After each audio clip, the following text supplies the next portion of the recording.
रे झुनुआ। जी मैडम। तनी कखा कखा पढ़ के सुनाव।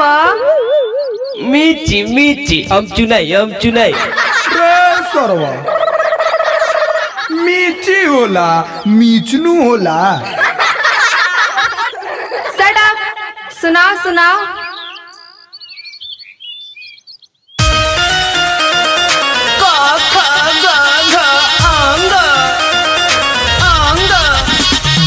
डीजे संदीप राजनीति तमपुरी राज कुशीनगर।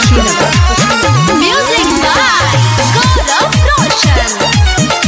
आप सुन रहे हैं अमित पटेल की आवाज में। चढ़ल जवानी हमर भइल बा कहारा पढ़ता सैया अभी दुका दुके पहाड़ा। चढ़ल जवानी हमर भइल बा कहारा पढ़ता सैया अभी दुका दुके पहाड़ा। मिले ना मजा सखी सुते जब संगे मिले ना मजा सखी सुते जब संगे कख गघ अरे कख गघ अंगे भातार घूमे नहंगे।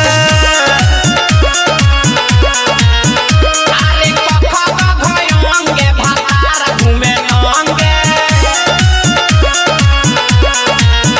हाँ कख गघ अंगे भातार घूमे नहंगे।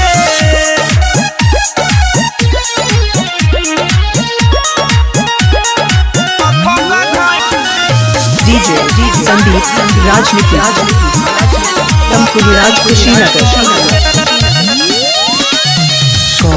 कर का कऊ कू के बोका बोले बऊ बऊ बकरी में दू दूनी चार दूनी छौ दूनी नौ आ गइल भैंसिया पानी मेरे हो हो हो हो हो।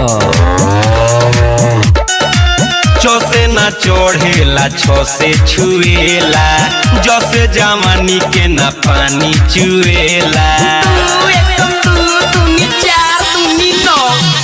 छो से ना चढ़ेला छो से छुएला जसे जवानी के ना पानी चुएला। छो से नाही झूला के रसगुल्ला चिखता तथो तो धन से अभी नीमू सीखता। पसे पपीता छोड़ी पढ़ेला पतंगे पसे पपीता छोड़ी पढ़ेला पतंगे अरे कख गघ हाय हाय कख गघ अंगे भातार घूमे नहंगे। अरे कख गघ अंगे भातार घूमे नहंगे। अरे कख गघ अंगे भातार घूमे नहंगे। भातार घूमे नहंगे। म्यूजिक बाय डीजे संदीप राजनीति गाजीपुर हारी ओम नगर। आवाज में। सैया हमार बाबे मिलल चोहा कहो मन करे अगुआ के नो चली ही ना कहो। सैया हमार बाबे मिलल चोहा कहो मन करे अगुआ के नो चली ही ना कहो।